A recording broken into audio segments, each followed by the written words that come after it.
Good morning, everyone. My name is Janet, and I currently am a senior cybersecurity analyst at Lumen. I've worked in the response side. Previous to that, I worked for a company in Hong Kong, Black Panda, and I had gained a lot of cool experiences working for that team and kind of understanding a little bit about the threat landscape and how the process goes in terms of the investigation side. And I wanted to kind of share maybe a little bit of a high-level overview of the response and how it also kind of impacts people on a very human level. So here we go. So a little bit about me. I spent some time in Hong Kong. This is the Monster Building. I think we were kind of in the morning talking about just the magnitude of these buildings and how people live in different places. But I also like to garden, and sometimes I like to have my furry creature friends do the heavy lifting during night shifts, and so that's me there. This was more like related to a case study that I'd been working on, and we'll call them the Honey Money Pooh Bear. And they are typically known to utilize a double extortion model. And when I think about like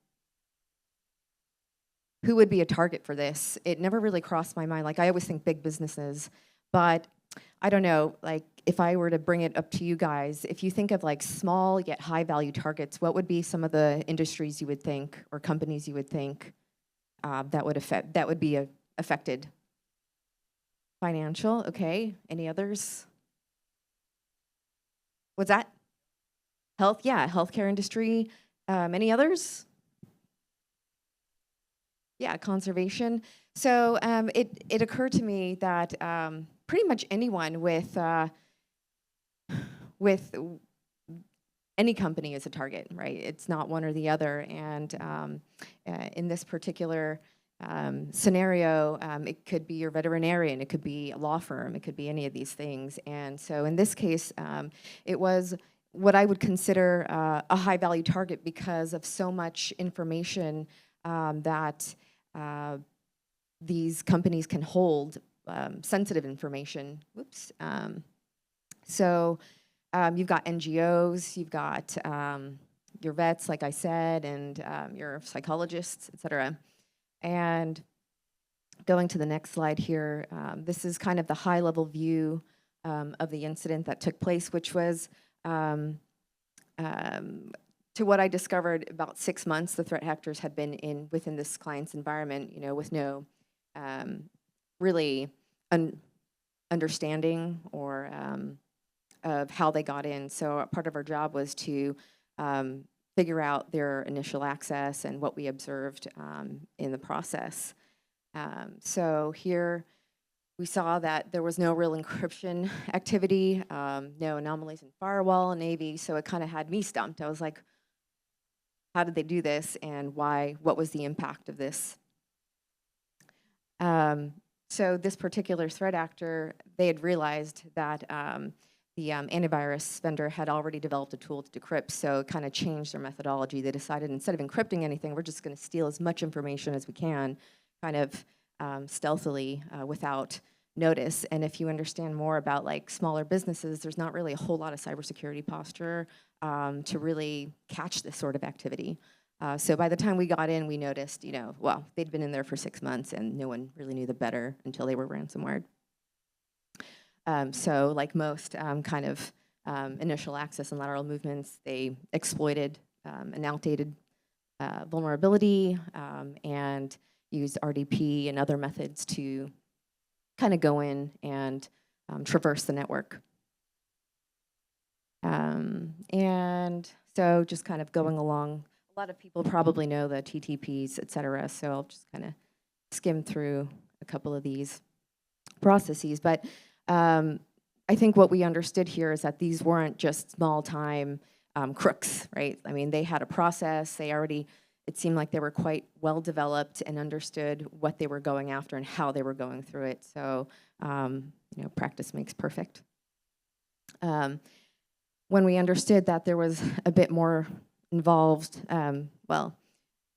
you see that there was some command and control activity, and one of the things that I had discovered was a PowerShell backdoor that was used from a pen testing course script, and I thought, wow, these are things that anyone can kind of find and utilize to their advantage. So very simple kind of methodologies that work.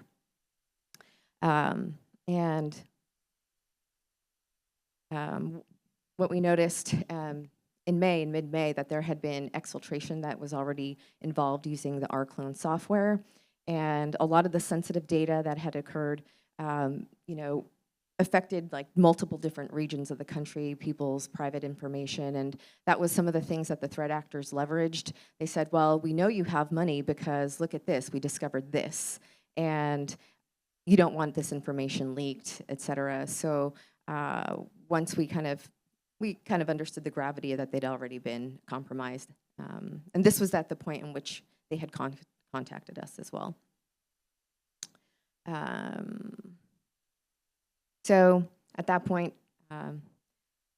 our job in response is really kind of coolly and collectively just guide them into the response aspect of it and telling them not to panic, which is most of triaging that happens. And so I guess the more illuminating aspect of the process is involving our negotiator and the dialogue and the exchange that occurs when communicating with the threat actor. And these were kind of more of the illuminating aspects, at least from a cadence point of view, and negotiating people's psychology and how to kind of gain control or see how people behave under pressure. So naturally, we see something like, we've compromised your corporate network. So the type of words that I thought was really illuminating here is the strategy that was used, the kind of pressure for time that's often used to put pressure on the negotiator and on the company. The company obviously did not have a security posture, but they wanted to make sure that their assets were protected and that their data wasn't being leaked. So I don't think money was really the question here, but they did not want to compromise they didn't want any of their private information compromised here. Another thing that I understood here was the wording. I saw the word understanding used a lot. So there was a type of empathy that I felt like we were trying to elicit and to make sure that that the threat actor felt like a sense of control as well, that they were coming to their own conclusions and that they weren't these hardened, emotionally closed off folks, that there was a certain level of compassion. So here, within a few days, you see the word understanding being used, or those keywords kind of led me to believe, okay, they're humans on the other side of this. And then we'll see things like, what's wrong with you? Well, there's a pushback here, right? Because the threat actors want the money, but we need a cadence. One of the things that I understood was that the dialogue would be going multiple times during the day and every day, and that was a little bit more, there was a lot of pressure on our end of things. So to be able to gain a little bit more control and set the pace accordingly to kind of buy time and buy the funds and find solutions without having to compromise the needs of the client themselves as well, and negotiate. So at first, the point of value was like a few $100,000, which then got reduced to half of that, and then reduced even more so through dialogue and setting that kind of pace, saying, hey, we don't have that money, being completely honest with that aspect. And then, again, the word trust being used by the threat actor was very interesting to me, to have completely lost your trust, considering the fact that the game here is not trust-based. And so how do you negotiate with a threat actor who, it's a different playing field, essentially, was my kind of takeaway from this particular event here. And then, again, the pushback that we received from the negotiator side saying, listen, we're humans, this is not an automated response. You're not going to find simple solutions. And so this type of activity, this type of dialogue exchange would happen over a course of 2 months, essentially. And, just from my understanding, like a 2-month is a pretty long stretch of time, I'd say, to be talking to a threat actor and negotiating money. And then using words such as like angry, like putting emotion involved and saying this is not really on my plate, this is out of my control. So kind of understanding that everyone's kind of a cog in the wheel at some point, and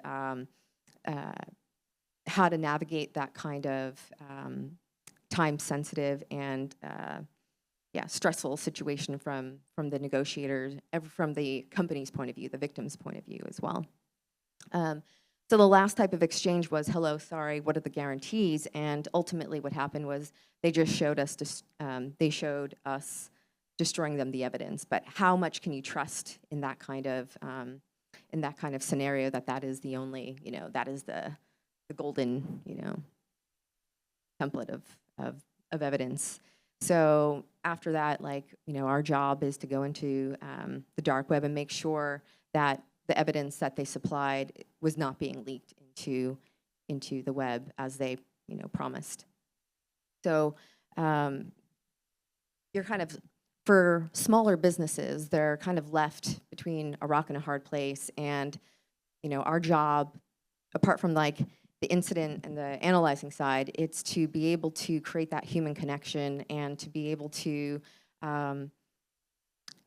identify with the needs of the threat actor, but also really protect the assets of the company as well. And knowing that they are smaller, bigger businesses, it's quite a lot. It's quite risky to,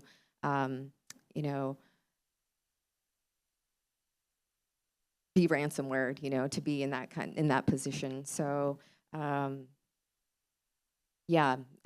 that kind of skill and experience to be able to navigate through situations like that once you have been a victim to activity like that. So that kind of got me curious. I really wanted to know what the statistics were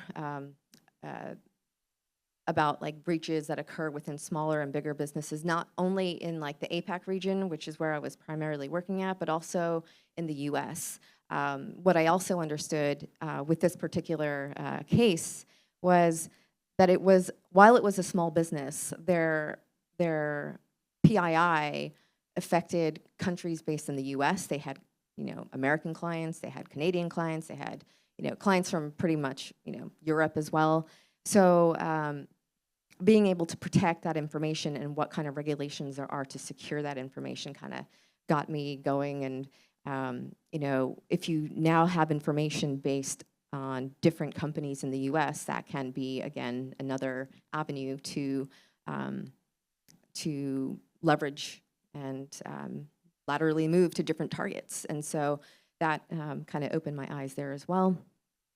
And another thing that I understood was that a lot of smaller, big, and mid-level businesses don't have adequate support, not from just the IT level, but just on a human level of the mental health that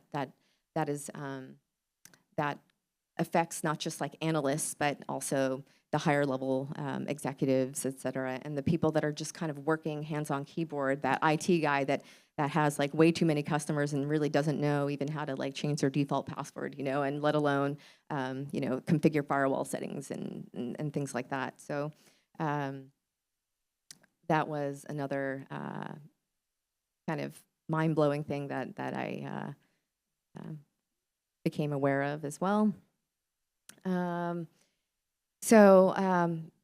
Another aspect of cyber incidents, there were different studies that asked C-level suites what their concerns were within the small, mid-level business range.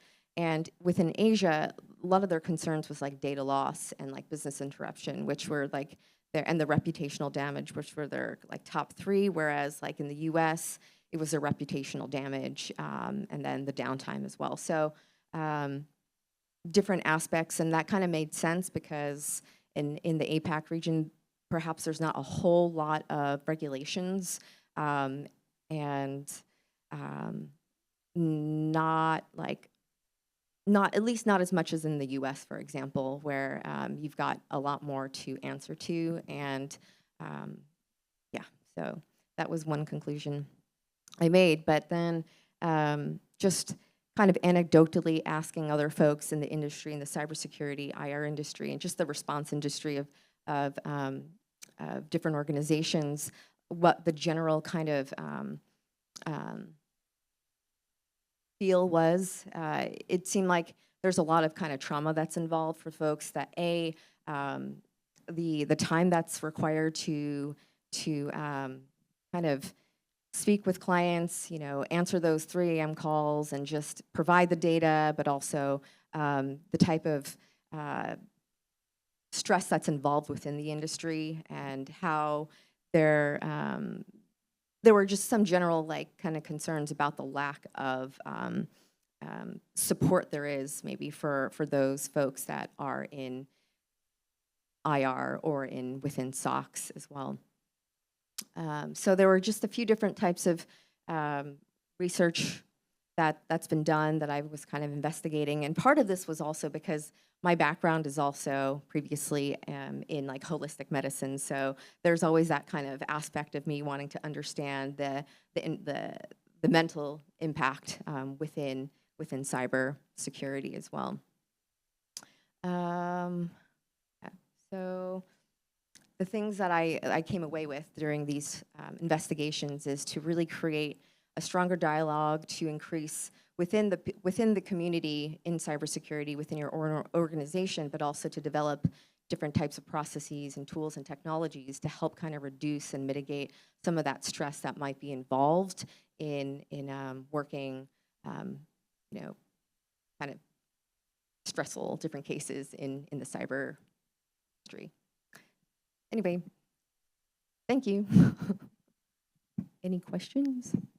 Yeah, from a detection perspective, how much do you see the ability to detect initial access, reconnaissance versus looking for kind of post-mortem exfiltration or like after the events occurred? I've tried to focus a lot on IOCs related to initial access brokers and so forth, but I'm curious how much of that you actually see or would be observable in the cases that you've looked at. So